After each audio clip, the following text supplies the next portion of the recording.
खुदाए वहदहू ला शरीक के करम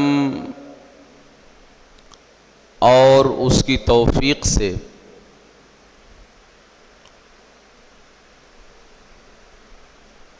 शुहदाए करबला रिदवानुल्लाहि ताला अलैहिम अजमईन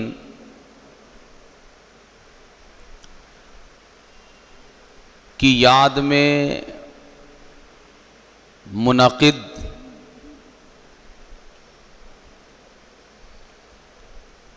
इस महफिल में आज हमारी दूसरी हाज़िरी है।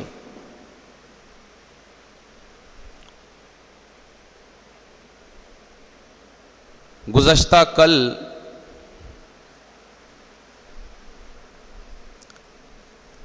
हिजरी कैलेंडर और उसके पस मंज़र के हवाले से गुफ्तगू हुई और पेश मंज़र के ताल्लुक़ से गुफ्तगू ये जारी थी।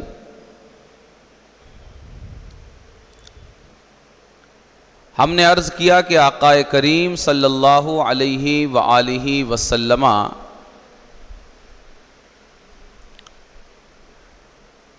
की हिजरत मुबारका से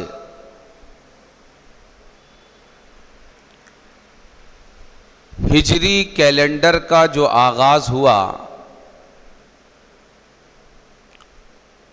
यह आक़ाए करीम की हिजरत मुबारका के वाक़े के 17 साल के बाद हुआ।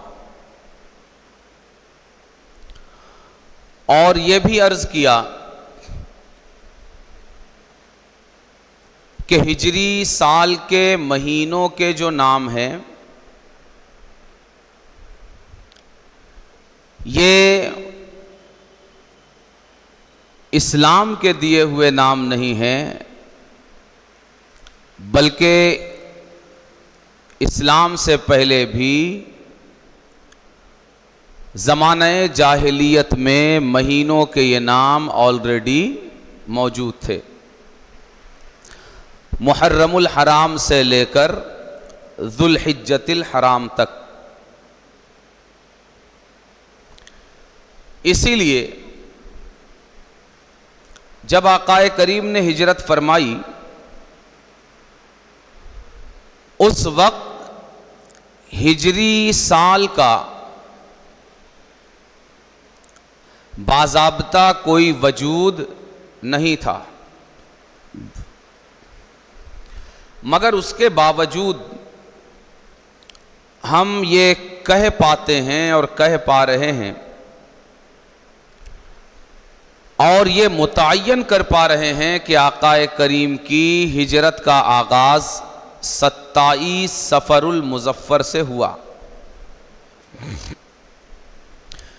इसका मतलब भी ये है कि महीनों के ये नाम इस्लाम से पहले मौजूद थे और इसी तरह बाज़ाब्ता हिजरी कैलेंडर के वजूद में आने से पहले भी मौजूद थे।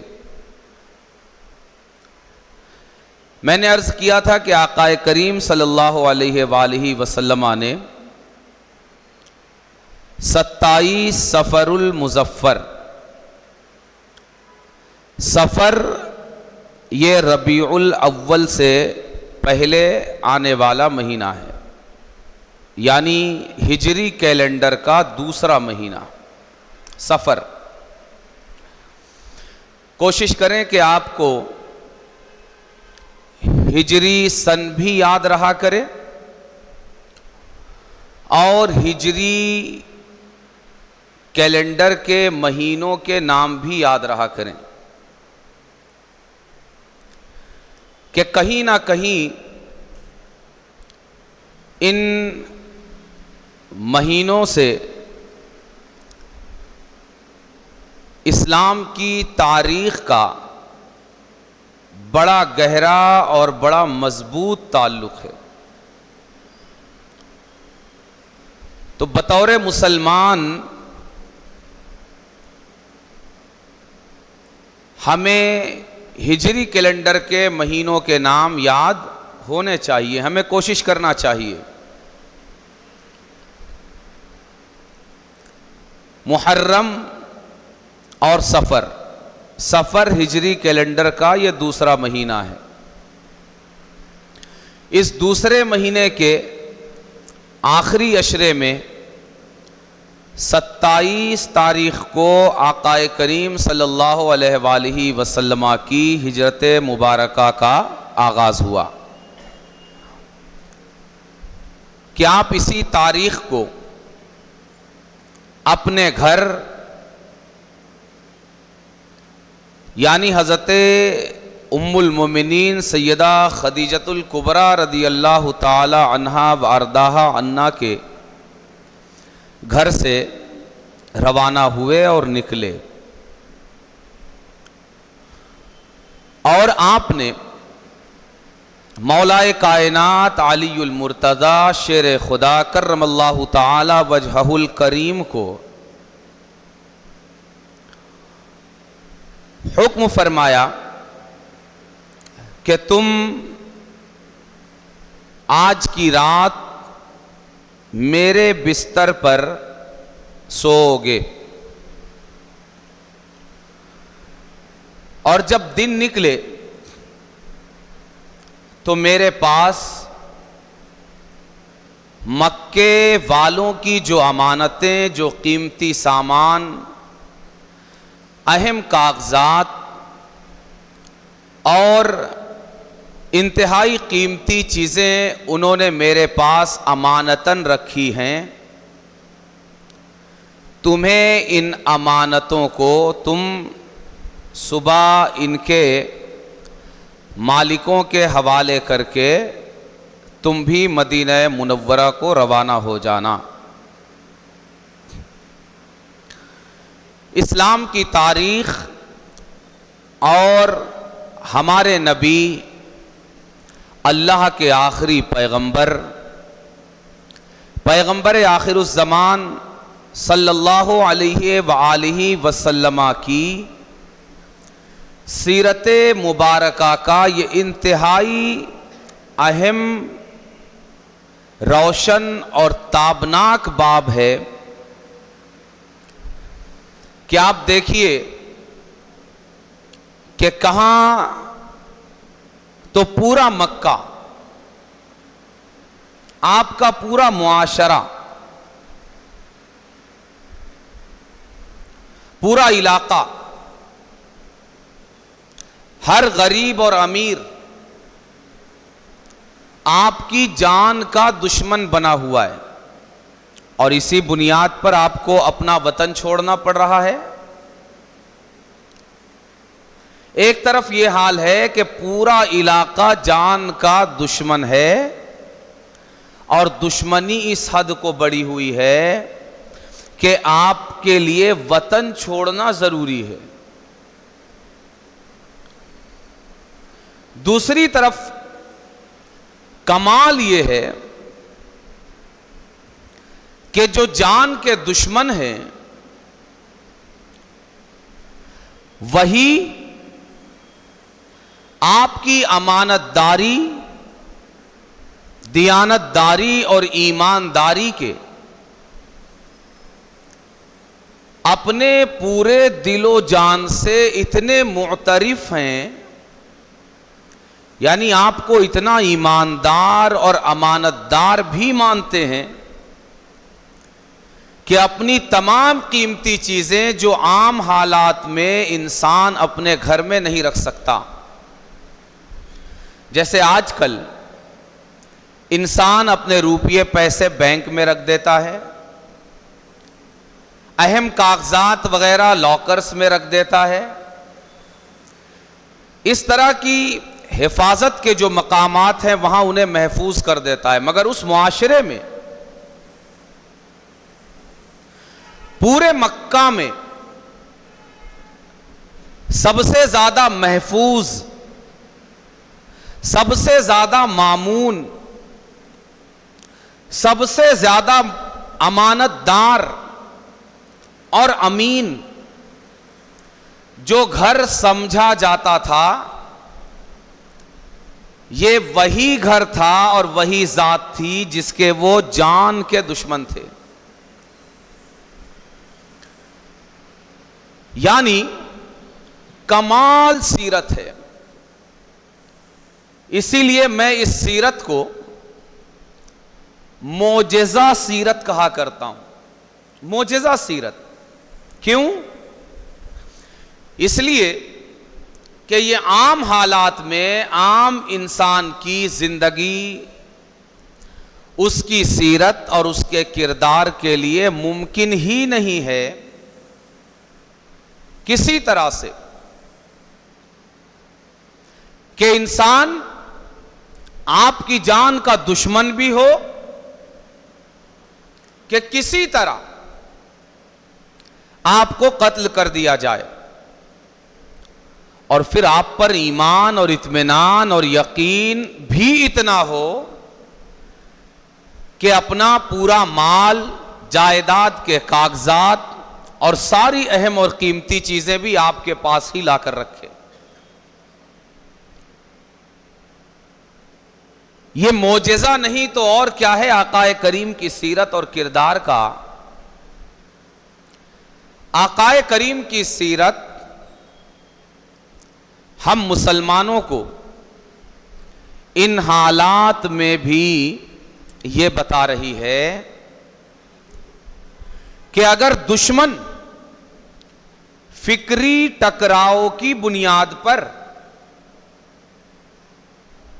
नजरियाती बुनियाद के इख्तिलाफ की बुनियाद पर अगर इतना इख्तिलाफ बढ़ जाए कि वो तुम्हारी जान का दुश्मन हो जाए, तुम्हारे खून का प्यासा हो जाए, तब भी तुम्हारा किरदार इतना मजबूत होना चाहिए, तुम्हारी सीरत, तुम्हारा अखलाक, तुम्हारी आदतें, तुम्हारे अतवार, तुम्हारा रहन सहन, तुम्हारी रफ्तार, तुम्हारी गुफ्तार, तुम्हारा अंदाज इतना साफ सुथरा, ताहिर, तय्यब और पाकीज़ा होना चाहिए कि दुश्मन अगर नजरियाती और फिक्री इख्तिलाफात की बुनियाद पर खून का प्यासा और जान का दुश्मन भी हो जाए, तब भी तुम्हारे किरदार पर उसे एक नुक्ता रखने की भी गुंजाइश उसे ना मिले। तुम्हारा किरदार इतना पाकीज़ा हो कि तुम्हारा जानी दुश्मन भी तुम्हें अमीन कहते हुए पूरे शरह सद्र के साथ जमाने के सामने तुम्हारी अमानतदारी और दयानतदारी की गवाही दे सके। ये सीरत का एक पैमाना है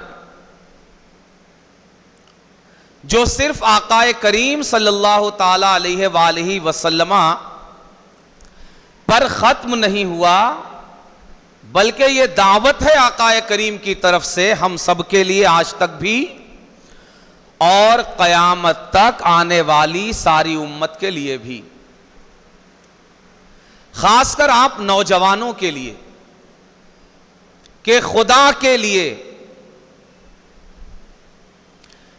आकाए करीम को अल्लाह ने जो भेजा वो एक वाजिबुल अमल जात बनाकर भेजा।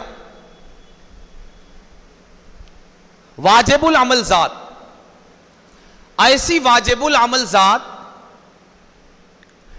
कि उसकी सीरत का कोई लम्हा, सीरत यानी उसकी जिंदगी, आकाए करीम की जिंदगी का कोई लम्हा ऐसा नहीं है जिसे ये कहकर खारिज किया जा सकता हो कि ये हमारे लिए काबिल अमल नहीं है।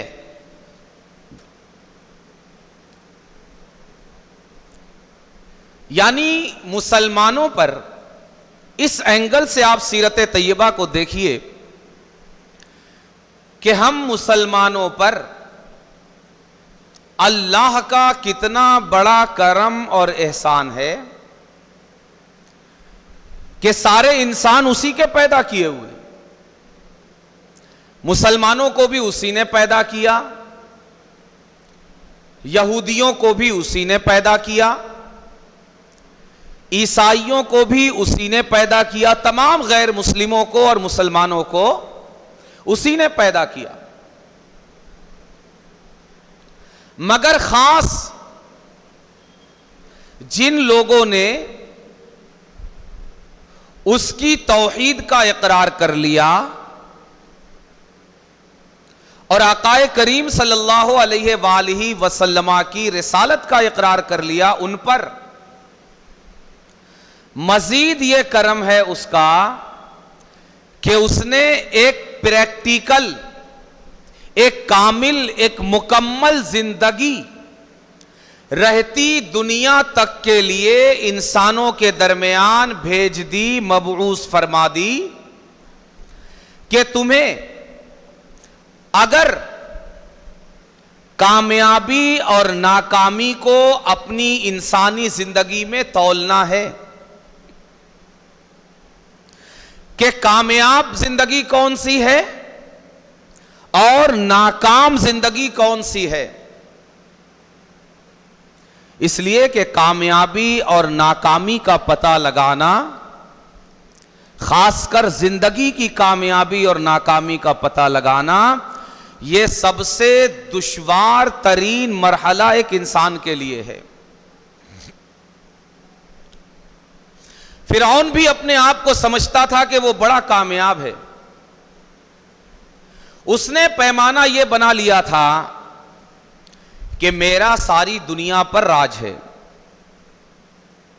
मैं अपने आप को इंसान होते हुए लोगों से अपने आप को खुदा मनवा पा रहा हूं, लोग मुझे सजदा कर रहे हैं। उसने अपनी जिंदगी को समझ लिया कि वो एक कामयाब जिंदगी है। इसी तरह नमरूद ने अपनी हुकूमत, अपनी सतवत और अपनी दुनियावी बालादस्ती और हुकूमत की बुनियाद पर यह समझ लिया कि मैं भी अपनी खुदाई का डंका इंसानों के दरमियान बजा पा रहा हूं, इसलिए मेरी जिंदगी एक कामयाब जिंदगी है। शद्दाद दुनिया में एक जन्नत बनाकर अपने मालो असबाब की कसरत की बुनियाद पर उसने दुनिया को यह पैमाना दिया कि मेरी जिंदगी कामयाब जिंदगी है। कारून मालो दौलत के बेपनाह अंबार को बुनियाद बनाकर अपनी जिंदगी का स्टेटस एक कामयाब जिंदगी बनाकर उसने लोगों के सामने रखा। आज की दुनिया में भी एक सियासी लीडर जो किसी बड़े ओहदे पर विराजमान हो, किसी सरकारी मनसिब और किसी सरकारी कुर्सी पर बैठा हुआ हो, वो अपने आप को यह बावर कराना चाहता है कि मेरी जिंदगी एक कामयाब इंसानी जिंदगी है। एक बड़ा ताजिर जिसके पास मालो दौलत और कारोबार का एक बड़ा एम्पायर हो, वो भी दुनिया को यह समझाने की कोशिश कर रहा है कि मेरी जिंदगी एक कामयाब जिंदगी है। एक फिल्म स्टार बॉलीवुड और हॉलीवुड में अपनी एक्टिंग का लोहा मनवाने वाला और अपनी एक्टिंग की बुनियाद पर, अपने डबल स्टैंडर्ड की बुनियाद पर, अपनी दोगली जिंदगी की बुनियाद पर कि हाथी के दांत दिखाने के और खाने के और, अगर वो 80 साल की जिंदगी में भी बज़ाहिर बूढ़ा नजर नहीं आ रहा है, तो वो अपनी इस हुस्न, अपने इस जमाल, अपनी इस खूबसूरती, अपने इस अजीबो गरीब लाइफ स्टाइल और स्टैंडर्ड की बुनियाद पर जमाने को इस बुनियाद पर लुभाने की कोशिश कर रहा है और यह बताने की कोशिश कर रहा है कि असल जिंदगी, कामयाब जिंदगी मेरी है। और बड़ी हद तक दुनिया तो दुनिया, यहूदियत तो यहूदियत, ईसाइयत तो ईसाइयत, अफसोस बालाए अफसोस मकाम यह है कि इन सारे लोगों की जिंदगियों को कामयाब जिंदगी समझने वाले लोग सिर्फ गैर मुस्लिम नहीं हैं, बल्कि मुसलमान भी उसी कतार में खड़ा हुआ है कि आज हमारा नौजवान अगर इसे इसके लिबास के तौर पर तौलने की कोशिश की जाए, इसे इसके हेयर स्टाइल के हवाले से चेक करने की कोशिश की जाए, इसे इसके बात करने के अंदाज के स्टाइल से अगर हम तौलने की कोशिश करें, इसके रहन सहन, इसके डिजायर्स के हवाले से अगर हम इसे तौलने की कोशिश करें, इसकी तमन्नाओं के ताल्लुक से, इसकी आरजुओं के ताल्लुक से, इसकी उम्मीदों के ताल्लुक से कि यह मुस्तकबिल में क्या बनना चाहता है, जमाने के आगे अपने आप को कैसा प्रेजेंट करना चाहता है, यह अपने आप में आईने के सामने खड़ा हो तो अपने आप को आईने में कैसा देखना चाहता है, या दुनिया के आगे ये किस तरह अपने आप को दर्शाना चाहता है और दिखाना चाहता है। हमारा एक मुसलमान नौजवान जब आईने के सामने खड़ा होकर आईने में अपने आप को निहारता है, तो आईने में खड़ा होकर ये कौन सा ख्वाब अपनी आंख में सजाकर आईने के सामने खड़ा होता है। अगर हम इन सारे पैमानों को यकजा करके देखने की कोशिश करें तो हमें पता चलेगा कि गैर मुस्लिम तो गैर मुस्लिम, आज मुस्लिम नौजवान की उम्मीदों का काबा और किबला भी, इसकी तमन्नाओं और आरजुओं का मरकज भी, इसकी लाइफ स्टाइल का मुंतहा मावा और मर्जा भी आकाए करीम की जात नहीं, खलीफतुल मुस्लिमीन अबू बकर सिद्दीक की जात नहीं, फारूक आजम की जात नहीं, उस्मान गनी की जात नहीं, अलीउल मुर्तजा मौलाए कायनात मुश्किल कुशा की जात नहीं, बल्कि किसी हॉलीवुड बॉलीवुड के नकली सितारे, नकली सैयारे और धोखेबाज डबल स्टैंडर्ड रखने वाले किसी स्टार की जिंदगी का अक्स बनने का की तमन्ना लिए हुए यह नौजवान आपको आईने के सामने खड़ा हुआ नजर आएगा। इससे बड़े अफसोस की बात हमारे लिए कोई और नहीं हो सकती, यानी चुल्लू भर पानी में डूब मरने की कहावत अगर किसी पर सादिक आ सकती है तो वो हम पर सादिक है। हम इतने बड़े दीवाने, इतने बड़े पागल, इतने बड़े बेवकूफ और नादान हैं कि समंदर हमारे पास है मगर हम प्यास से एड़ियां रगड़कर समंदर के किनारे मर रहे हैं। हमारे पास जमाने की नेमतें पेट भरने के लिए मौजूद हैं, मगर हम भूख से तड़प तड़प कर सुअर की तरफ ललचाई हुई नजर से देख रहे हैं। पाक और तय्यब पानी का जखीरा हमारे पास मौजूद है, मगर पेशाब की तरफ ललचाई हुई नजरों से अपनी प्यास बुझाने के लिए देख रहे हैं। अगर चुल्लू भर पानी में डूब मरने का मौका और कहावत किसी के लिए सच्ची हो सकती है, तो इस वक्त मुस्लिम नौजवान से ज्यादा कोई इस कहावत का हकदार नहीं है। दोस्तों, मैं आपके सामने यह हकीकत रखना चाहता हूं, मैं आपको फिर कहता हूं कि यह जलसा किसी पैसा लेकर दीन की बातों को बेचे जाने वाला जलसा नहीं है। इसलिए मुझे इससे ज्यादा दुख किसी और बात से नहीं होगा कि आप इतनी बड़ी तादाद में यहां आए और जो हाल हमने अपने जलसों का बना रखा है कि इस कान से सुने और इस कान से निकाल दें और चले जाएं, और फिर आइंदा साल जब इस महफिल में आए तो हम अपनी सीरत, अपने किरदार और अपने अखलाक की उसी जिल्लत और उसी पस्ती के मकाम पर खड़े रहें जहां एक साल पहले खड़े हुए थे। इसलिए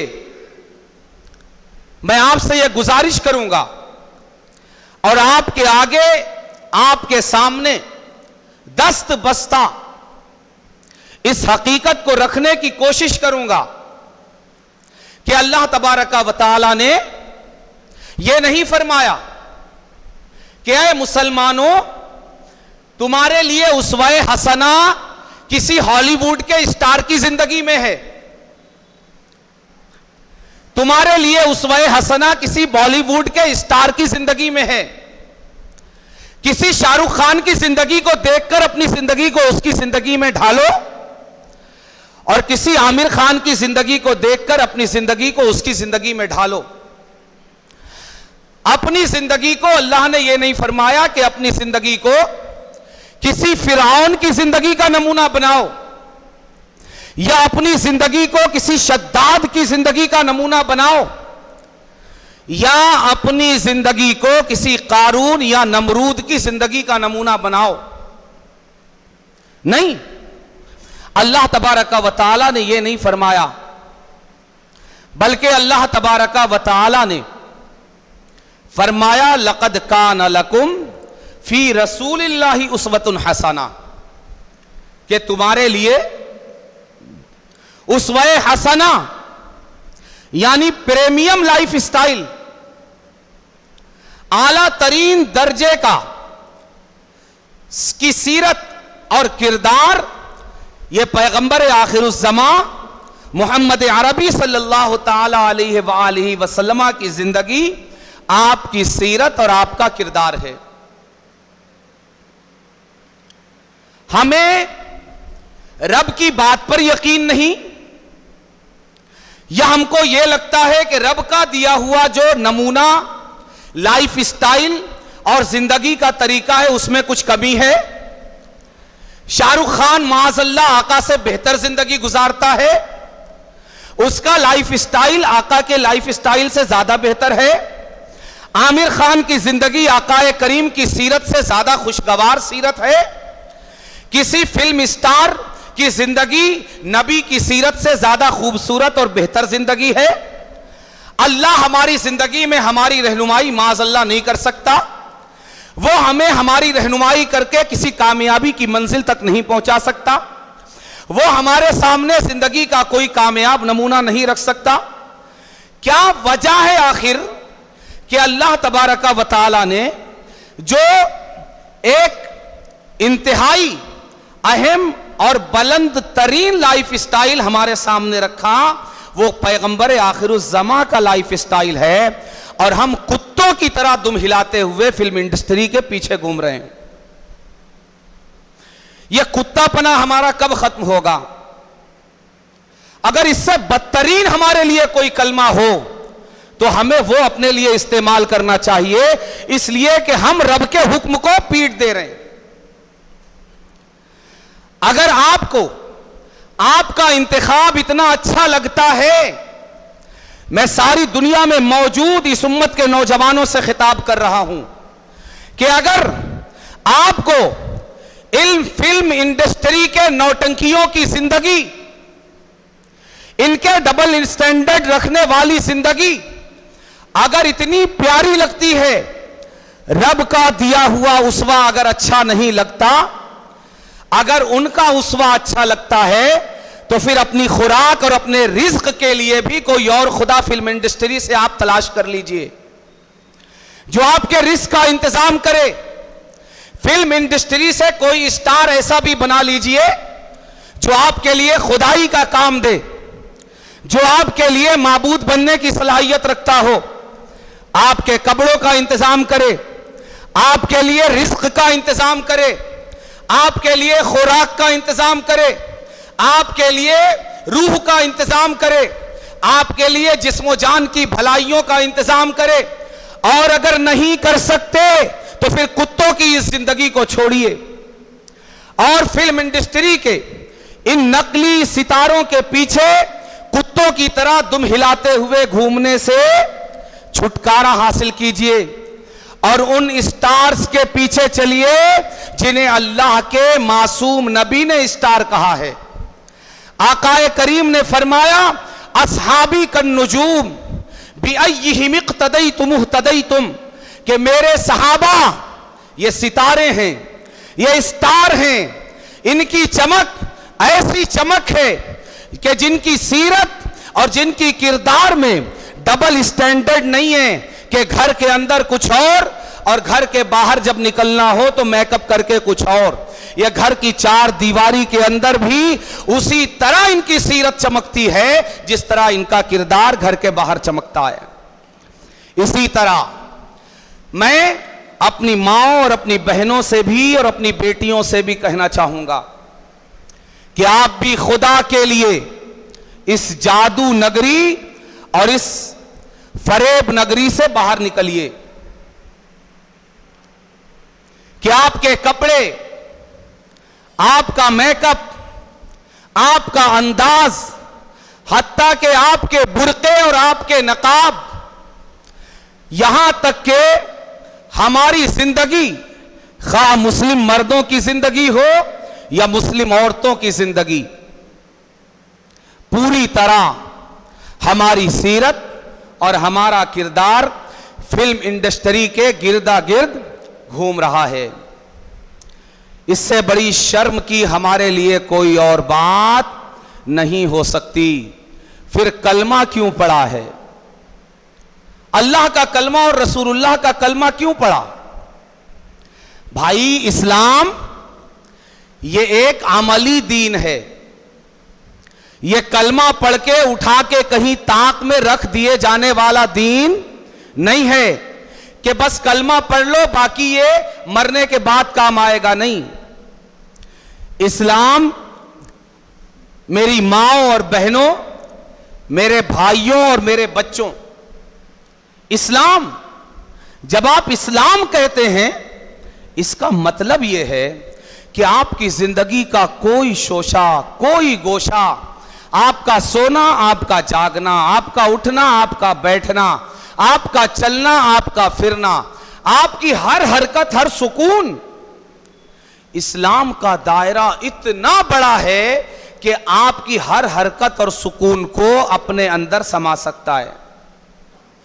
आपका कोई सवाल ऐसा नहीं है जिसका जवाब आपको इस्लाम ना दे।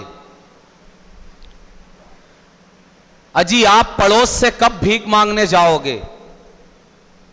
जब आपके घर में खाने को नहीं होगा। कितनी शर्म और जिल्लत की बात है कि घर में खाने के लिए भरा हुआ है, पहनने के लिए भरा हुआ है, और हम भिखारियों की तरह पड़ोस में हाथ फैलाएं। हमारे पास कमी किस चीज की है?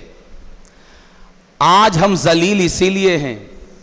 होना यह चाहिए था दोस्तों कि हम अपनी चीज के मार्केटर बनते, हम उसे अपना के मार्केटिंग करते।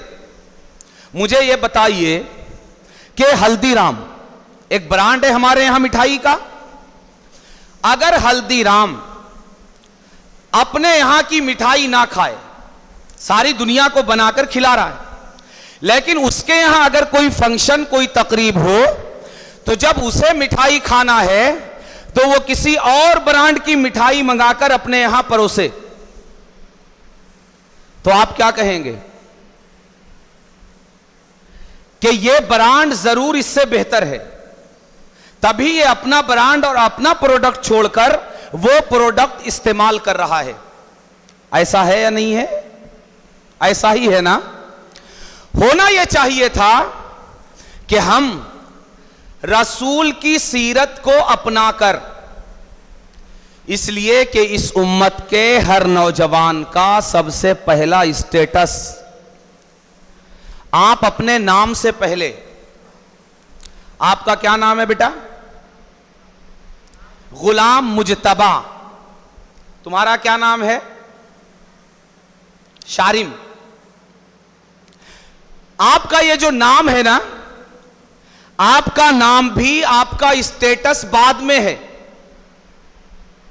और आपकी पहचान बाद में है। सबसे पहली पहचान मेरी भी आपकी भी, इस उम्मत में जितने अफराद दुनिया की पहनाइयों में मौजूद हैं, उन सबका सबसे पहला स्टेटस और सबसे पहली पहचान यह है कि वो मुहम्मदी हैं। वो क्या हैं? मुहम्मदी हैं। वो एक मुसलमान हैं। वो एक नबीये उम्मी की उम्मत हैं। मर्द हैं या औरत हैं? बात समझ में आई?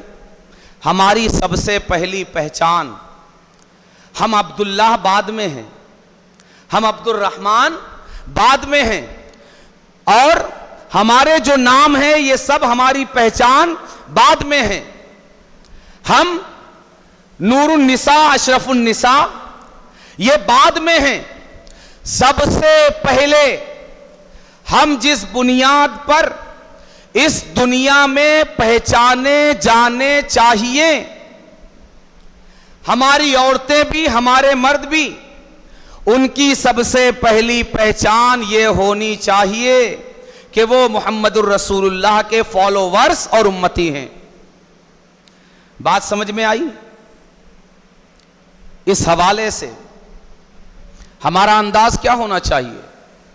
हमारा अंदाज ये होना चाहिए कि अगर कलमा अल्लाह और उसके रसूल का पढ़ा है तो हमें मानना भी उन्हीं कैरेक्टर्स, उन्हीं किरदारों और उन्हीं सीरतों को चाहिए जिन्हें अल्लाह तबारका व तआला ने हमारे लिए पैमाना बनाया है। और अगर आपको यह लगता है कि उन सीरतों में कुछ कमी है तो फिर आप अपने ईमान की खबर लीजिए। और अगर आपको यह नहीं लगता कि उन सीरतों में कुछ कमी है तो फिर वजह क्या है कि आप मदीने की तरफ देखने के बजाय बॉम्बे की तरफ देखते हैं, जबकि उसी रुख पर मदीना भी है, लेकिन आपकी निगाहें बॉम्बे पर पहुंचकर समंदर के किनारे क्यों रुक जाती हैं, क्यों टिक जाती हैं? उस हुस्न पर आपकी निगाह क्यों टिकती है जिस हुस्न को आपने एक लंबी तारीख में आप मुसलसल देखते आ रहे हैं कि कुछ दिनों तक पाउडर की चमक से चमकता है और कुछ दिनों के बाद मट्टी होकर मट्टी में मिल जाता है। आपकी निगाह बॉम्बे के साहिलों को पार करके मदीना मुनव्वरा में गुंबद खजरा के मकीन तक क्यों नहीं पहुंचती, जिसके हुस्नो जमाल का सूरज उसके दुनिया में आने से पहले भी चमक रहा था, आज भी चमक रहा है और कयामत तक चमकता रहेगा। जिसकी सीरत ऐसी सीरत है कि उसके बनाने और उसके पैदा करने वाले ने उसकी सीरत को मेयारी सीरत करार दिया। मेरे नौजवान भाइयों, मुझे बताओ कि आका की सीरत पे आपको कुछ शक है? जी, सब बोलिए ना। आपको शक है? आपको लगता है कि मेरे सरकार की सीरत में हुस्नो जमाल कुछ कम है? मेरी माँ और बहनों, मैं आपसे भी पूछता हूं, मुझे बताइए कि मेरे आका की सीरत में आपको कमी नजर आती है? क्या मेरे आकाए करीम ने जिन सीरतों को अपनी सीरत में ढाला उम्मुल मोमिनीन सैयदा खदीजा की सीरत में आपको कमी नजर आती है। मेरे आका की लाडली शहजादी सैयदा कायनात फातिमा ज़हरा की जिंदगी में आपको कुछ कमी नजर आती है। उम्मुल मोमिनीन आयशा सिद्दीक़ा की सीरत और किरदार में आपको कुछ कमी नजर आती है। फिर आप क्यों फिल्म इंडस्ट्री की तरफ देखती हैं? आपको आका की सीरत में कुछ कमी नजर आती है। फिर मेरे भाइयों, आप क्यों बॉम्बे की तरफ देखते हैं? आपके अंदर यह तड़प क्यों नहीं है? यह ललक क्यों नहीं है? आपके अंदर मोहब्बत का तकाजा यह क्यों नहीं है? आपके अंदर यह जोश, यह जज्बा क्यों नहीं है कि मैं अब अपनी सूरत मदीने के ताजदार जैसी सूरत बनाऊंगा? मैं इस बार ईद में जो कपड़ा बनाऊंगा वो आकाए करीम की पसंद का लिबास होगा। मैं अब अपनी जिंदगी का जो स्टाइल अपनाऊंगा वो नबी मुख्तार सल्लल्लाहु अलैहि वसल्लम की सीरत और किरदार का आईनादार होगा।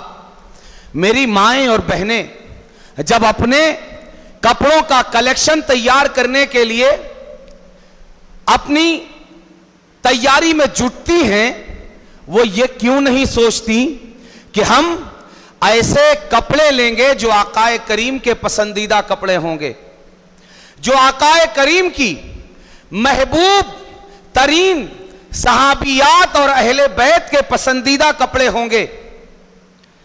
मेरे भाइयों, मेरी बहनों, अगर मेरे घर का प्रोडक्ट अगर मैं खुद इस्तेमाल नहीं करूंगा तो मुझे दुनिया को अपने घर के बाहर बोलने का कोई हक नहीं है कि तुम इस प्रोडक्ट को इस्तेमाल करो। आज इस्लाम को नुकसान पहुंचाने के लिए हमें दुनिया में किसी और तरफ देखने की जरूरत नहीं है। हम यहूदियत, ईसाइयत और गैर मुस्लिम दुनिया के एम्बेसडर और उनके नुमाइंदे हम खुद बखुद बिला तनख्वाह बने हुए हैं। दुनिया अपने प्रोडक्ट की मार्केटिंग के लिए मार्केटिंग करने वालों को पैसे देती है। हमारी जिंदगी कुत्तों से बदतर है कि हम उन सब की मार्केटिंग फ्री में कर रहे हैं। कर रहे हैं कि नहीं कर रहे हैं? नहीं कर रहे हैं। आपने देखा, आप जो हेट लगाते हैं उन पर क्या लिखा होता है? आमतौर से नाइक। नाइक एक ब्रांड है। नाइक का हेट पहनने वाले नौजवानों, मुझे बताओ कि इस कंपनी ने आपको इस मार्केटिंग के कितने पैसे दिए? आप जरा शाहरुख खान को एक टोपी पहनाकर बताइए। आपने जिसको अपनी जिंदगी के लिए सब कुछ बना रखा है, आप मुझे उसके सामने जब उसकी तस्वीर आए एक बोतल रखी हुई बताइए जिस पर उसका ब्रांड का नाम लिखा हुआ हो और उसने उसके पैसे ना लिए हों और उसके बावजूद ब्रांड लगी हुई पानी की वो बोतल उसके सामने रखी हुई हो। बता सकते हैं आप मुझे?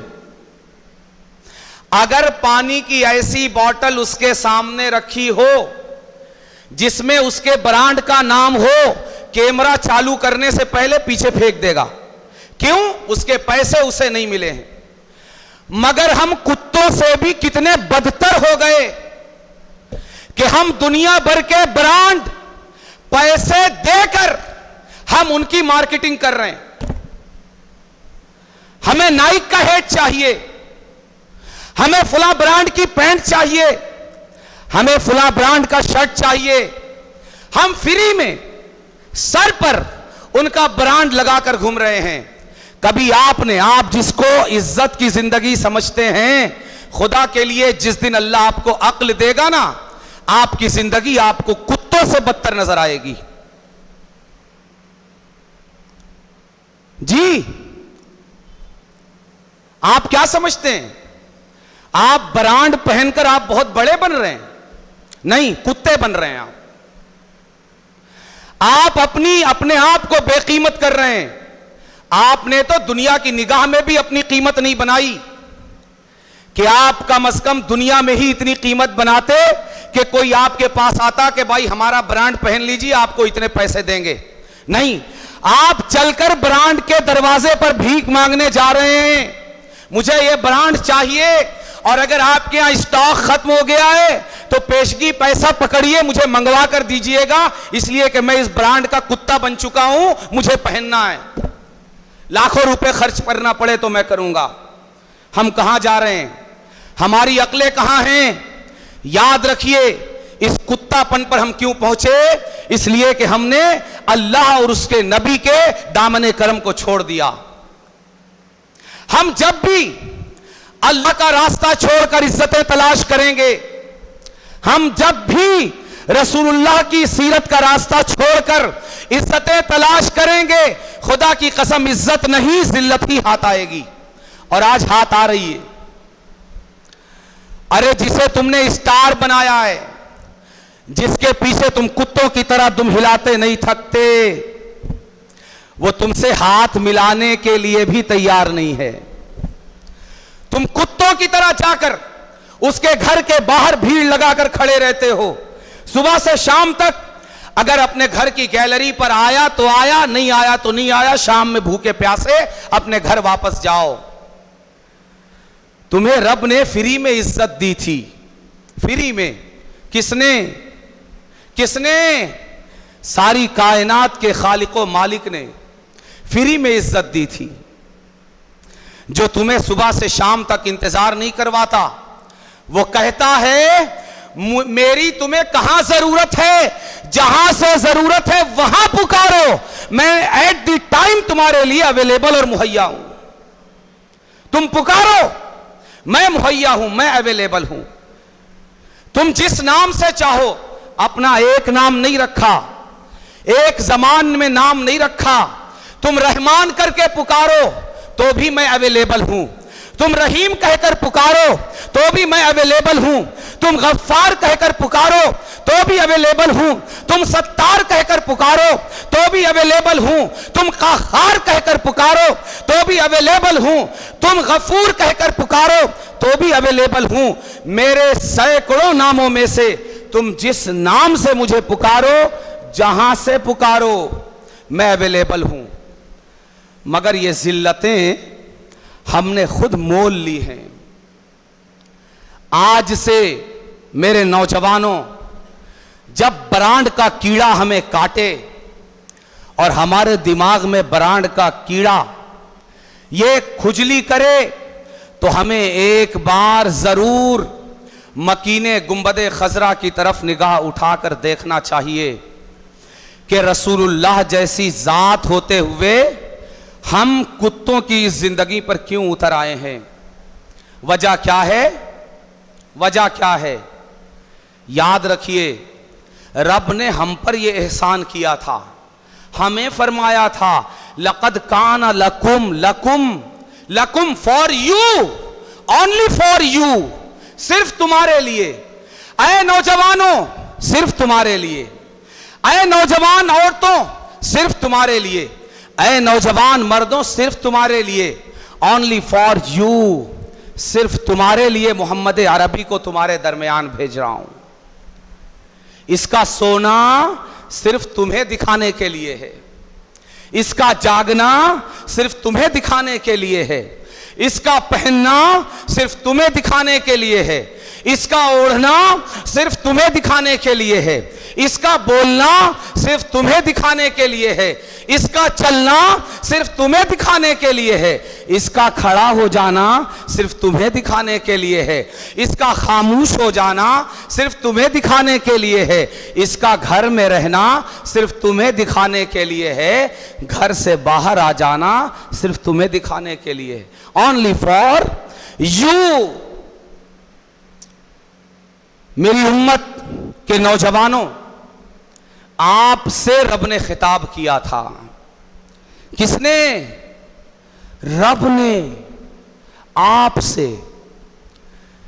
किस खेत की मूली हैं हम, मगर हमसे हमारे परवरदिगार ने खिताब किया था कि तुम्हारे लिए मैंने अपने महबूब को तुम्हारे दरमियान इसकी सीरत को उसवे हसना बनाकर भेजा है। मगर हमने किसको उसवा बना लिया? किसको बना लिया? मेरे भाइयों, दस्त बस्ता हाथ जोड़कर आपसे, खासकर नौजवानों से, मेरे भाई, अगर आप इस दीन के नुमाइंदा नहीं बनोगे, अगर आप इस दीन की लाइफ स्टाइल लेकर दुनिया में नहीं फिरोगे, आप अगर मुहम्मदुर रसूलुल्लाह के नकीब नहीं बनोगे, अगर आप इस्लाम की मार्केटिंग करने वाले नहीं बनोगे, कोई यहूदी आएगा, कोई ईसाई आएगा, फिर रोना रोते हो कि बाइकाट करो यहूदी प्रोडक्ट्स का। बाइकाट की नौबत क्यों आई? उस दिन क्यों नहीं सोचा जब इस्राएली प्रोडक्ट्स को अपना इमाम बनाकर और उसके आगे कुत्तों की तरह तुम हिलाकर तुम उसे अपना रहे थे? छोड़ने की नौबत कब आती है? जब पहले अपनाया है। उस दिन ये आंखें क्यों नहीं खुली जब इसे अपनाया था? उस दिन होश के नाखून क्यों नहीं लिए जब इस्राएली प्रोडक्ट्स को अपनाया था?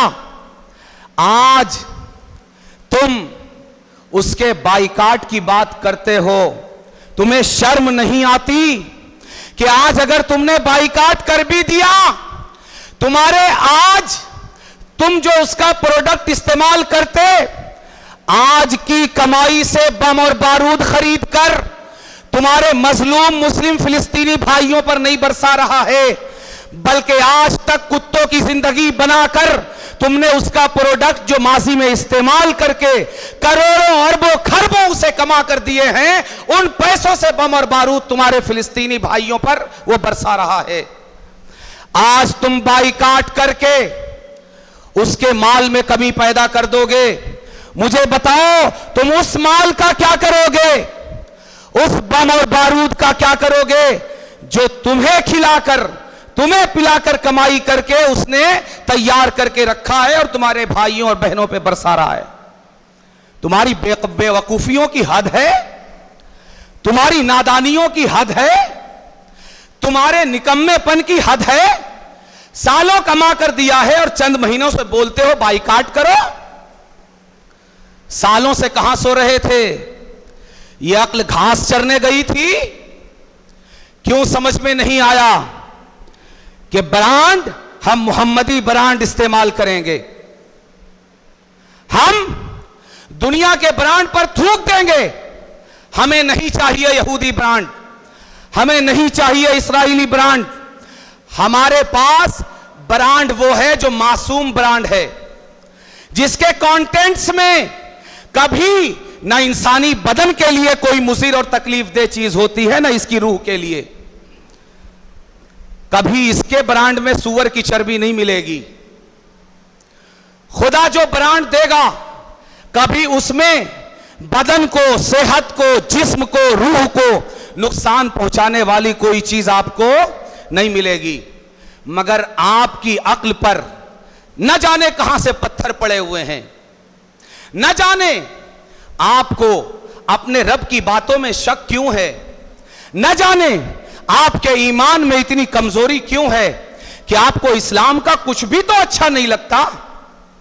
क्या अच्छा लगता है आपको इस्लाम का? मुझे बताइए। आपको सुबह से शाम तक इस्लाम का, मुसलमानों का, नबी का, रसूल का, सहाबा का, अहले बैत का आपको क्या अच्छा लगता है? मुझे बताइए ना। अल्लाह के घर में आप बैठे हैं, आपको कसम है, आप मुझे बताइए अपने सीने पर हाथ रखकर कि आप अगर खाने की चीजें खरीदने जाते हैं, आप पहनने की चीजें खरीदने जाते हैं, आप जिंदगी में सारी बरतने की चीजें खरीदने जाते हैं, आपको एक बार भी ये ख्याल आता है कि भाई ऐसी चीज निकाल के देना जो अल्लाह के रसूल को पसंद थी, सहाबा व अहले बैत को पसंद थी? जी बोलिए ना। कभी हमने ये सोचकर ब्रांड्स का इंतखाब किया, अपने लिबास का, अपने खाने का, अपने पीने का हमने इंतखाब किया? नहीं किया। हमको क्या अच्छा लगता है इस्लाम का? कुछ तो अच्छा लगे। पल रहे हैं इस्लाम के नाम पर, बढ़ रहे हैं इस्लाम के नाम पर, पहचान है इस्लाम के नाम पर, दुनिया जानती है इस्लाम के नाम पर, मगर इस्लाम के नाम पर हमारे पास है क्या? कुछ है? खुदा के लिए हुसैन को सुनने के लिए ना, हुसैन को सुनने के लिए भी एक किरदार चाहिए। हुसैनियत को समझने के लिए भी एक कैरेक्टर और एक सीरत चाहिए। खुदा के लिए, अल्लाह का वास्ता आपको, उसके रसूल का वास्ता आपको, अगर ये चीज, ये वास्ते अगर आपके नजदीक कोई कीमत रखते हैं तो हुसैन का वास्ता आपको, कि अगर आप इस्लाम को नहीं अपनाएंगे तो फिर इस्लाम को आसमान से उतरकर कोई कौम अपनाने वाली नहीं है। सबसे पहले कंपनी में काम करने वाले, कंपनी के ओनर्स, कंपनी के मुताल्लिकीन उस कंपनी के प्रोडक्ट को इस्तेमाल करते हैं। हम इस्लाम की कंपनी के अपने हैं। हम पर यह जिम्मेदारी है कि हम सिर्फ इसलिए मुसलमान ना बने कि हमारा फायदा है, बल्कि इसलिए भी मुसलमान बने कि हमको सारी दुनिया में यह बताना है कि यह इस्लाम का प्रोडक्ट है, ताकि दुनिया हमारे ऊपर जब इस्लाम को जचता हुआ देखे तो इस्लाम को अपनाए। बात समझ में आ रही है? योगा, योगा क्या चीज है? आज से चंद साल पहले आप योगा जानते थे? आप योगा जानते थे चंद साल पहले? आज जानते हैं कि नहीं? आज जानते भी हैं, और हकीकत यह है कि हम में से बहुत सारे लोग योगा के बहुत सारे आसन करते भी हैं। जी, योगा एक खास मजहब से ताल्लुक रखने वाले लोगों की एक मजहबी चीज थी, एक मजहबी चीज थी। मगर हाय अफसोस मुसलमानों, तुमको किसकी नजर लगी? वो उस मजहब से ताल्लुक रखने वाली कौम जब जरा होश में आई, उसने योगा को ऐसा अपनाया और ऐसा दुनिया के सामने प्रेजेंट किया कि आज जो उस मजहब को नहीं जानता, नहीं समझता, वो भी योगा कर रहा है और बता रहा है कि यह कितनी फायदेमंद चीज है। आज सारी दुनिया योगा दिवस मना रही है। आज अमेरिका का रहने वाला अंग्रेज भी, बर्तानिया का रहने वाला गोरा भी, और ऑस्ट्रेलिया में बसने वाला इंसान भी योगा कर रहा है।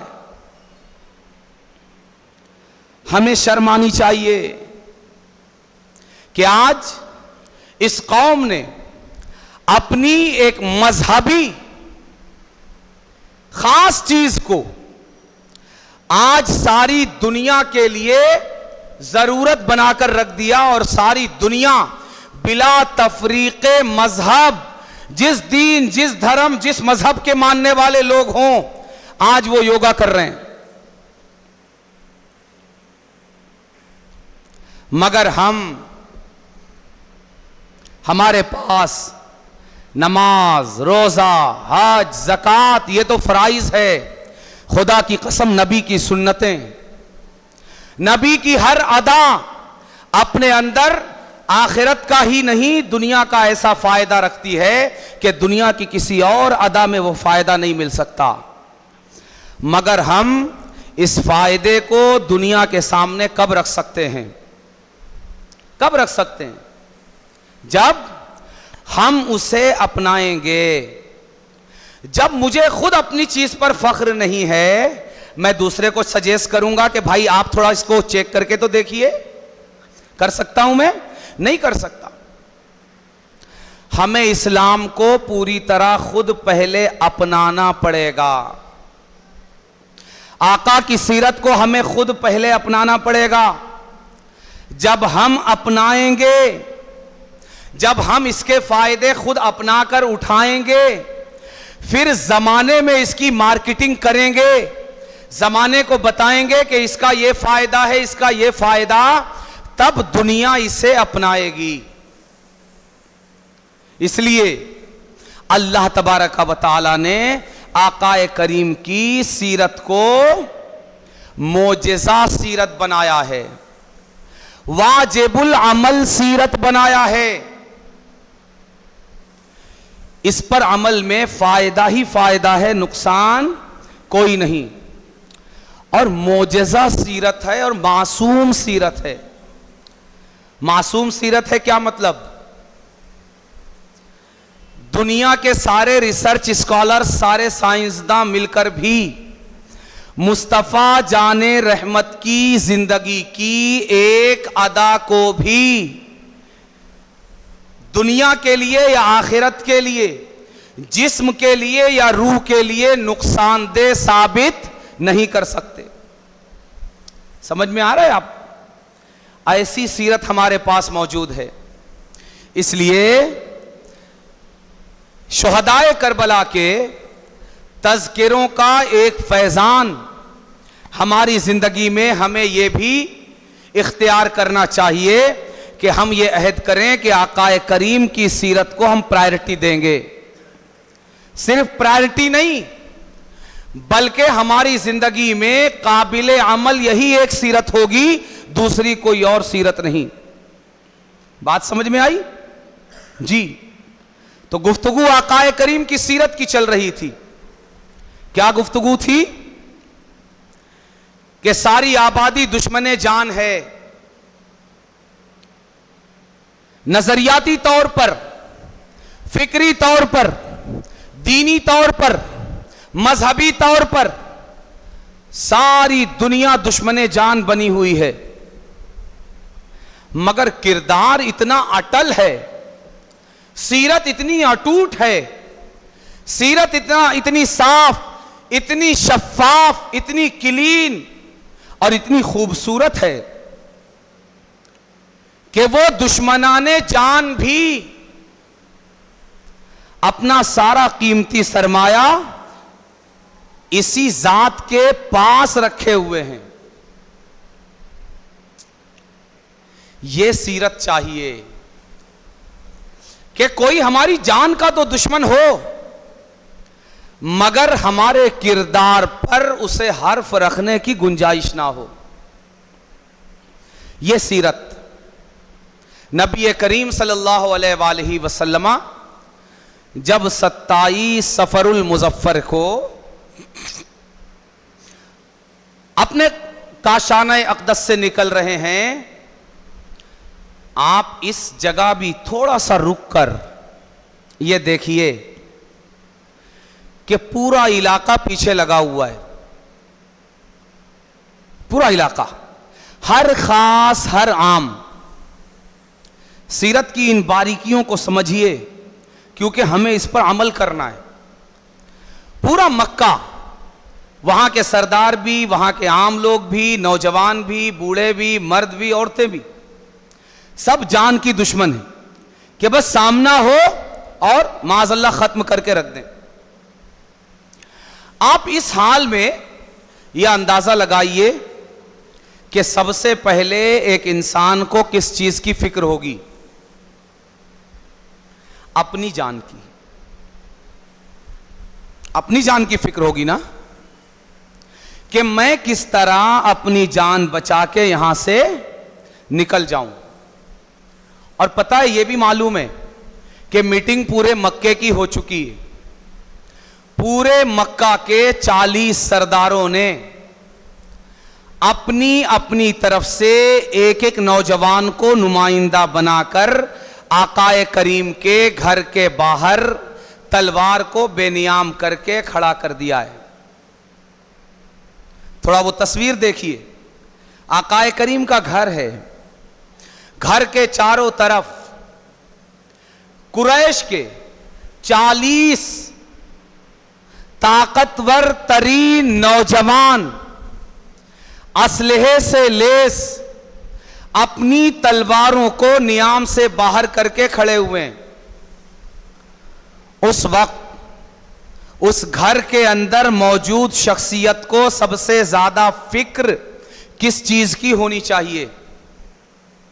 जाहिर है अपनी जान की, अपनी जान की, कि मैं किस तरह अपनी जान यहां से बचाकर सही सलामत लेके निकल जाऊं। मगर कुर्बान जाइए, इस जात को रब ने गमखारे उम्मत बनाकर भेजा है। इसने कभी अपनी फिक्र की ही नहीं, ये आया ही उम्मत के लिए है। इसके सीरत की बुलंदी देखिए, आकाए करीम अपनी फिक्र नहीं करते, नहीं। आप देखिए ना, मौलाए कायनात अलीउल मुर्तजा को अगर घर में नहीं भी रखते क्या होता? क्या होता? अलीउल मुर्तजा को अपने घर में रखकर क्यों जा रहे हैं? अली आओ और देख लो कि ये अमानतें मक्के वालों की रखी हुई हैं और मुझे रब की तरफ से यहां से निकलने का हुक्म हो चुका है, मैं जा रहा हूं, लेकिन मेरे पीछे अमानत रखी हुई है। बात समझ में आ रही है? मैं अगर चला गया तो ये अमानतें, जिनकी अमानतें हैं, कौन उन तक पहुंचाएगा? तो अली, आज तुम्हें मेरे घर में मेरे बिस्तर पर रहना है और कल सुबह क्या फरमा रहे हैं? अरे ये नहीं कहा कि इसलिए सोना कि उन्हें धोखा हो जाए, वो समझे मैं घर में ही हूं। ये अल्फाज आकाए करीम के सीरत की, हदीस की किसी किताब में हमें नहीं मिलते। क्या अल्फाज मिलते हैं? सरकार कहते हैं, अली सुबह उठकर सो जाओ, सो जाओ, सुबह उठकर ये जो अमानतें रखी हुई हैं ये मक्के वालों तक पहुंचा देना, पहुंचाकर मदीने आ जाना। यानी जो जान के दुश्मन हैं उनके भी माल की रसूलुल्लाह को इतनी फिक्र है। ये सीरत है रसूलुल्लाह की। हमारी सीरत आज क्या है? हमारा किरदार क्या है? इस आईने में हम जरा देखने की कोशिश करें। आकाए करीम सुबहान अल्लाह, कुर्बान जाएं इस मासूम सीरत पर। इंसान जब घर से निकलता है ना, 4 दिन के लिए निकलता है ना, तो 10 बातें घर वालों से, अपने ताल्लुक से और अपने मामलात के ताल्लुक से बोलकर जाता है। करके जाता है कि नहीं? लेकिन सीरत तैयबा की हजारों किताबें, हजारों लाइब्रेरियां सीरत की किताबों से भरी हुई हैं। हमारी और आप जैसी जिंदगियां पढ़ते पढ़ते पढ़ते पढ़ते खत्म हो जाएंगी, सीरत की किताबें खत्म नहीं होंगी। मगर सीरत की एक किताब में भी आपको यह नहीं मिलेगा कि आकाए करीम ने अपनी जात के लिए या अपने लिए या अपने से जुड़ी हुई किसी चीज के लिए किसी को कोई वसीयत, कोई नसीहत की हो। वसीयत और नसीहत कर भी रहे हैं तो अपनी जान के दुश्मनों के लिए। हत्ता कि अगर एक कदम हम आगे बढ़कर देखें तो बज़ाहिर अली जैसे अजीजुल कद्र, अली कौन है? अली भाई भी हैं, अली दामाद भी हैं, अली बेटे की तरह भी हैं, अली घर का एक फर्द भी हैं। मगर अगर हम बज़ाहिर देखें तो अली की जान को यूं लग रहा है कि जोखम में भी डाल रहे हैं। खुदा ना खास्ता अगर वो 40 जो घर के बाहर तलवारों को बेनियाम करके आज अपनी जिंदगी का आखिरी मंसूबा अंजाम देने के लिए खड़े हुए हैं, अगर वो आकर बगैर पूछे बगैर आवाज किए सैयदना अली का काम तमाम कर देते, क्या होता? यह अलग बात है कि यह हो नहीं सकता। क्यों? इसलिए कि नबी उम्मी ने फरमा दिया था, नबी गैबदा ने फरमा दिया था कि अली सो जाओ, सुबह उठकर अमानतें देकर मेरे पास मदीना आ जाना। ऐसा ही होता, मगर बज़ाहिर एक सूरत तो बनती है ना। बज़ाहिर अली की जान भी जोखम में किसके लिए डाली जा रही है? अपने लिए नहीं, उन्हीं दुश्मनाने जान के लिए। यह सीरत है मेरे आकाए करीम की। नबी करीम सल्लल्लाहु अलैहि वसल्लम 27 सफरुल मुज़फ्फर को अपने घर से रवाना होते हैं, उम्मुल मोमिनीन सैयदा खदीजा के घर से। हजरत अली उल मुर्तज़ा मौलाए कायनात मुश्किल कुशा को अमानतों के हवाले से वसीयत करके, पहले भी और बाद में भी, इंसानी जिंदगी का सबसे आसान काम क्या है? एक बड़ी अजीब बात है, इंसानी जिंदगी का सबसे आसान काम सोना। इससे आसान काम कोई है? इसके लिए कुछ करना पड़ता है? ना खाने की जरूरत, ना पीने की जरूरत, ना पहनने की जरूरत, ना ओढ़ने की जरूरत, ना कमाने की जरूरत, ना मेहनत करने की जरूरत है कि नहीं? सोने से आसान कोई काम है? मगर मैं आपको बताऊं, यह मत समझना कि रसूलुल्लाह ने आज अली को यह सबसे आसान काम सौंपा है। सोना सबसे आसान काम है, मगर आज की रात मुस्तफा के बिस्तर पर सोना आसान नहीं, बल्कि कायनात का सबसे मुश्किल तरीन काम है। इसलिए कोई यह ना सोचे कि मुस्तफा ने अली को अपने बिस्तर पे सोने ही के लिए तो कहा है, कायनात का सबसे आसान काम है। नहीं, खुदा की कसम, मेरा विजदान कहता है कि अगर मुस्तफा की ज़बाने अक़दस से ये कलिमा नहीं निकलता कि अली सो जाना, तो रब की कसम अली को रात भर एक लम्हे के लिए भी नींद नहीं आ सकती थी। क्यों? इसलिए कि बाहर 40 लोग खून के प्यासे तलवार को बेनियाम करके खड़े हुए हैं। सोना सबसे आसान काम दूसरे सोने वालों के लिए हो सकता है, मगर यह एक ऐसा सोना है जो तारीख़ इंसानी का मुश्किल तरीन सोना है कि जब अली एसी में नहीं, चांदनी में नहीं, मच्छरदानी में नहीं, कूलर में नहीं, पंखे में नहीं, बल्कि तलवारों के साए में सो रहे हैं। अली का सोना मेरे मुस्तफ़ा का मोजेज़ा है आज की रात। इसलिए अली का सोना आज की रात कोई आसान काम नहीं है, बल्कि अली का सोना आज की रात मुस्तफ़ा का मोजेज़ा है। वो तो मुस्तफ़ा की ज़बान से निकलने वाला कलेमा है जिसने अली को सुला दिया और अली सो गए। और फरमाते हैं अली कि ऐसी नींद आई कि मैं कभी ऐसा ना उसके पहले सोया ना उसके बाद सोया। अली को सुलाकर निकले, हाथ में एक मुट्ठी खाक है। कुरान करीम की एक आयत करीमा है सूरह यासीन की, वजअलना मिन बैनि ऐदीहिम सद्दा व मिन खल्फिहिम सद्दा फअग़शयनाहुम फहुम ला युबसिरून।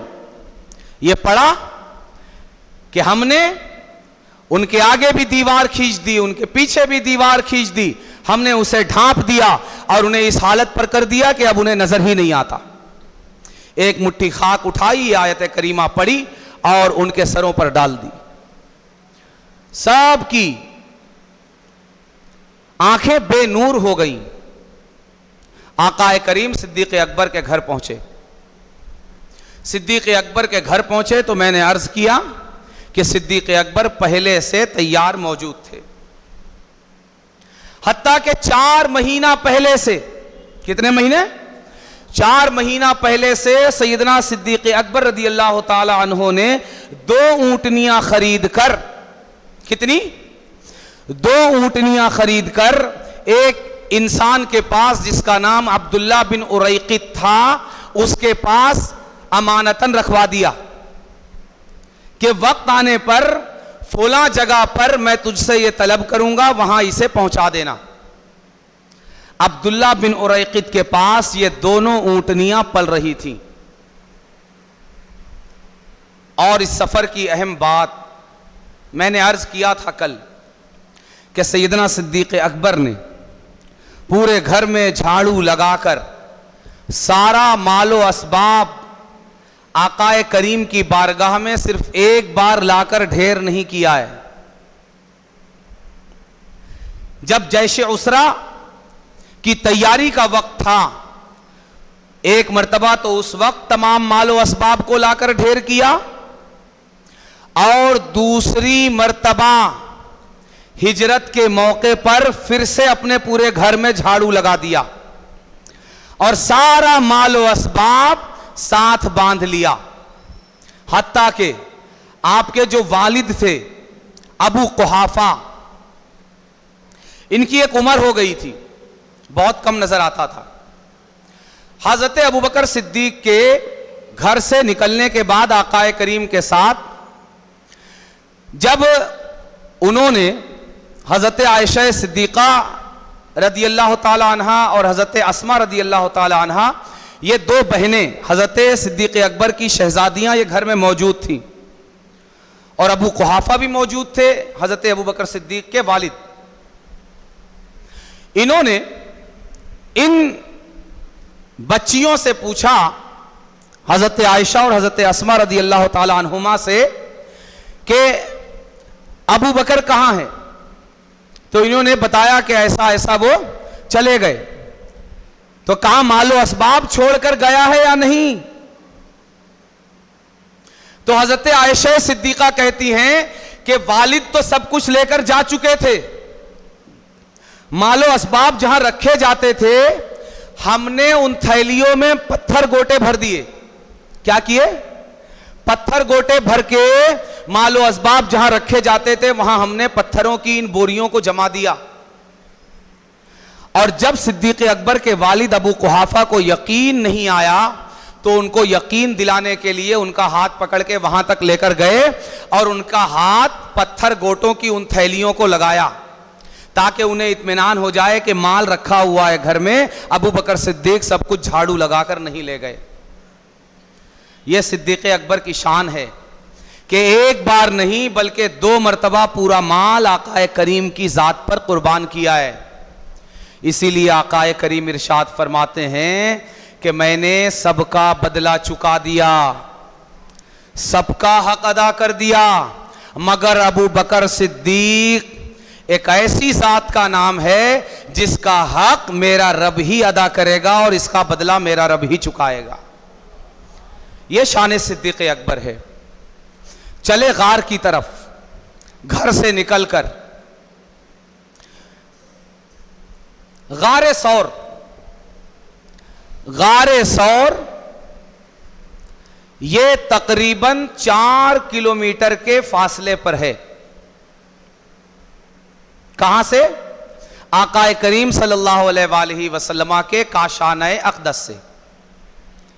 मैंने कल अर्ज किया था कि सैयदना सिद्दीक अकबर का घर आकाए करीम के घर से कितनी दूर है? 350 मीटर।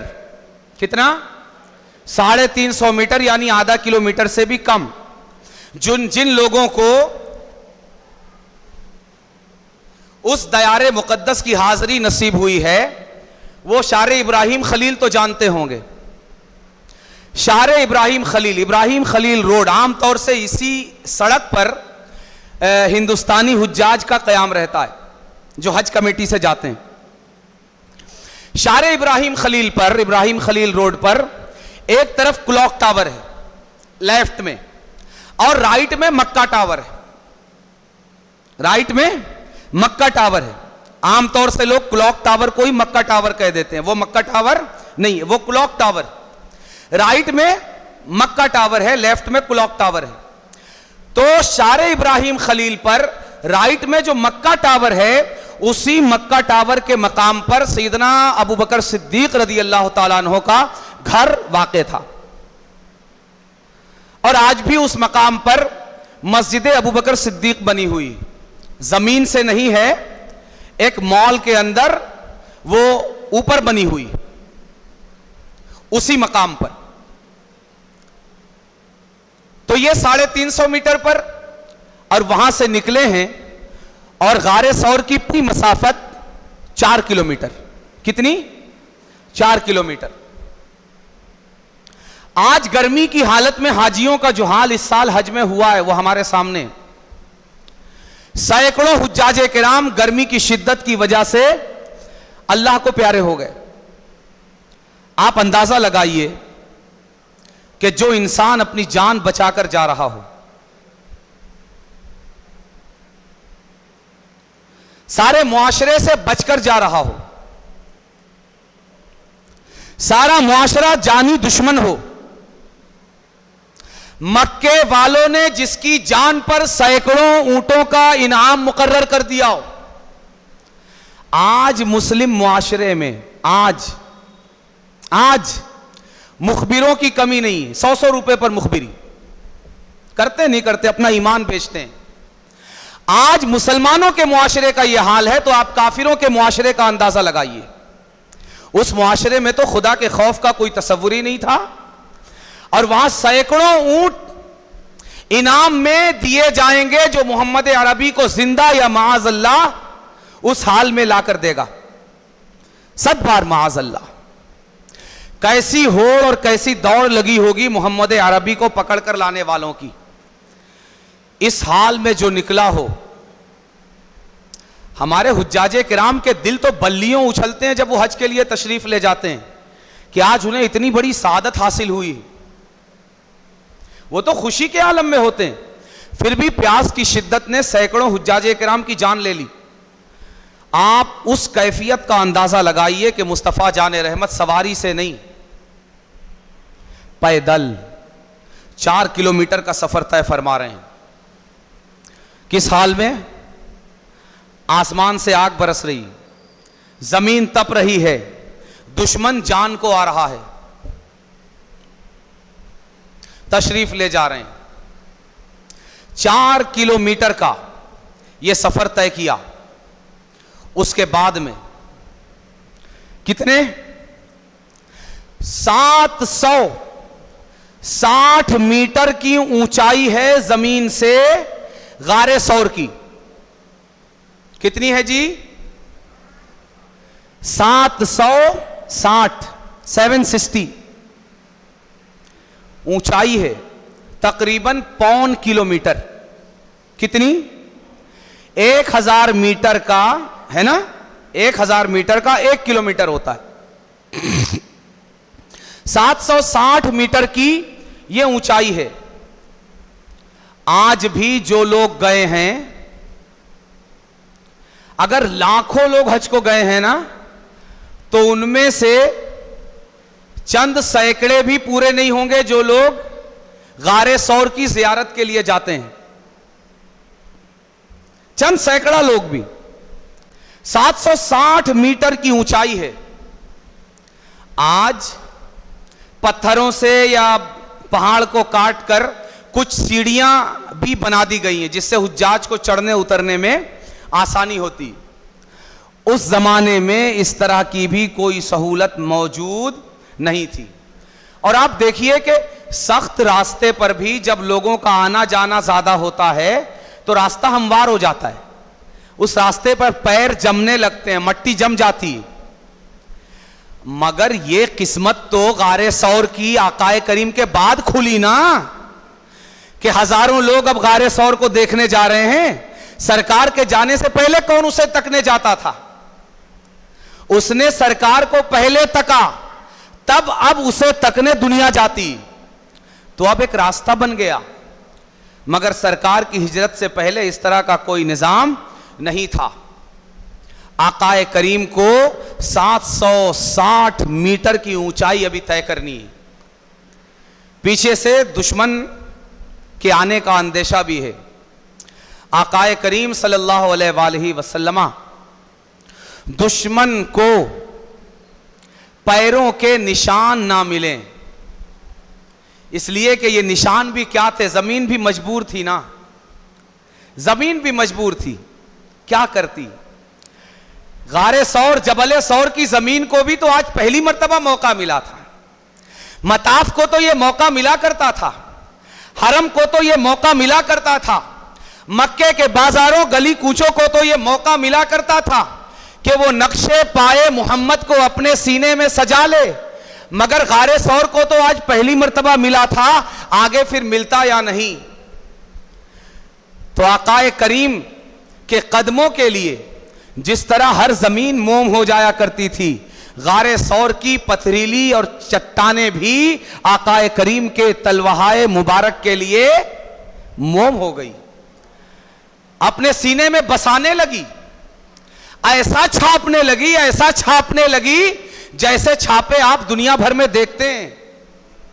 आज के तरक्की याफ्ता दौर के छापों की छपाई भी मिट जाती है, मगर उन पत्थरों ने आकाए करीम के नक्शे पा को जैसा छापा है अपने सीनों पर, रहते दम तक कयामत तक ये छापे मिटेंगे नहीं, नक्शे पाए मुबारक जिंदा रहेंगे।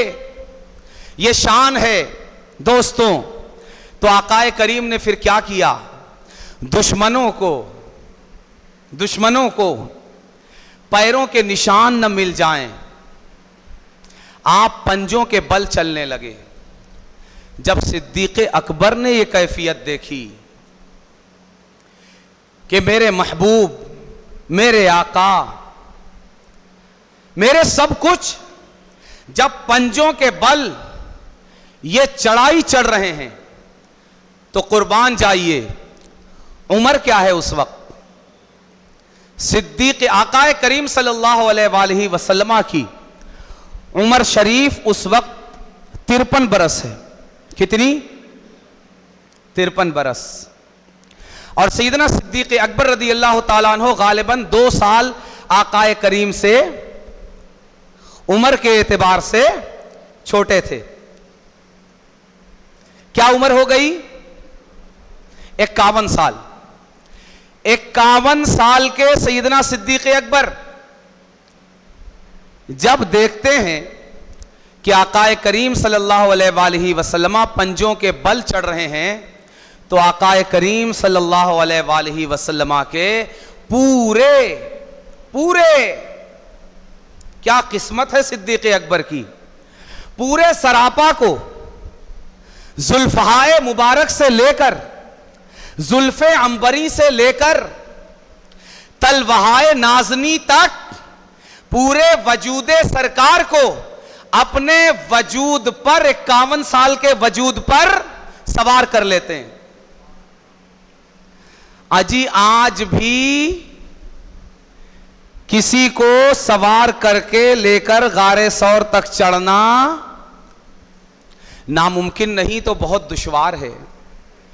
सैयदना सिद्दीक़ अकबर इस हाल में, जब दुश्मन का पीछा है, सारी दुनिया दुश्मन है, आकाए करीम को अपने कांधों पर सवार करके लेकर चढ़ रहे हैं और आकाए करीम सल्लल्लाहु अलैहि वसल्लम को गारे सौर तक लेकर पहुंचते हैं और वहां उतारते हैं। वहां उतार के आकाए करीम की बारगाह में गुजारिश करते हैं कि हुजूर, मेरी ये सकत तो नहीं है कि मैं आपसे पहले कोई काम करूं, मैं आपसे पहले कहीं दाखिल हो जाऊं, आपसे पहले कहीं सवार हो जाऊं, मगर हुजूर एक मकसद के तहत, एक जरूरत के तहत मुझे गार में आपसे पहले जाना पड़ेगा। क्यों? हुजूर आपके लिए गार को तैयार करना है।